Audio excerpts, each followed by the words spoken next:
charge. One of the reasons, an important one at that we can cite for the success of our progressive, free market, rule of law, democratic society is the presence of a free press, a free media. It can hold the noblesse, those who are fortunate enough to be in positions of wealth and power and influence, to account. Each scrutiny, critique, expose, or the occasional tap on the back should serve as a reminder that societies are built with gradual steps and an ongoing examination of collective conscience through which we develop social values that define us. We need to get out of our cocoon. The National Ethnic Press and Media Council of Canada, which the Courrier des Canadiens recently joined, would seem to provide just such opportunities. Its president, Thomas Saras, insists on having informative seminars for matters of national interest at each of the monthly meetings. It's not an insignificant step. Last July, Monday's session hosted the Canadian Human Rights International Organization, CHRIO, and the Peace and Justice Alliance, PJA. Members from the 53 language periodicals, electronic and digital outlets were given an opportunity to be part of an introduction to a socio-political condition in Bangladesh. That's far away, but it's here as part of Canada.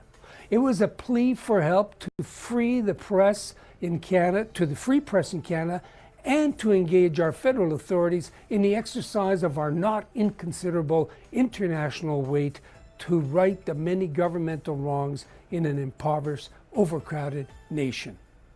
It may not always seem that way, but Bangladesh, with its 174 million inhabitants, is a source nation for an increasing number of immigrants to Canada. It's not alone, but it's not difficult to comprehend the reasons why they come here. According to CHRIO and PJA, between 2009 and 2017, the current regime, after assuming power, initiated a series of constitutional amendments designed to permit it control of government indefinitely. To assert its power, the regime embarked on a systematic violation of human rights and freedoms, incarceration of opposition parties, of activists, journalists, and representatives of civil society organizations. These abuses, as stated by the CHRIO and the PJA, would seem to have reached epidemic proportions. 574 deaths of detainees while in police custody.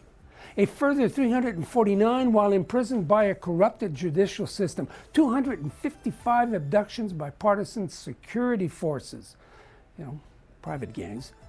306 cases of enforced disappearance. Imagine that. 540 extrajudicial deaths and secret killings, 250 of them in crossfire situations. Innocents. There is no evidence of the investigations following these occurrences, or indeed in any anti-militant drives by enforcement agencies, which are all too frequently conveniently justified by an anti-drug campaign. Some Canadians will remember those here in Canada as well. A veritable arrest business, in quotes, has developed as part of an extortion and intimidation racket. People are arrested, then for a price they can be released. Since February 2018, media reports suggest that 15,000 opposition and civil rights activists have been detained ahead of the upcoming general election. In Canada, a country not immune to the arrogant, oppressive tendencies of those who aspire to hold and wield power, we face libel chill tactics to silence critical press and media. But there's a big difference. Can Canada do something?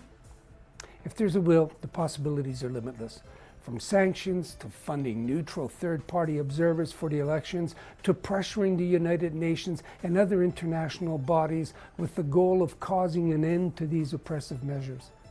It may seem like a little thing, but the reestablishment of freedom of speech, of assembly for the people and the press is a cause that serves everyone's interests. And it's something to keep in mind in the spat between Saudi Arabia and Canada currently.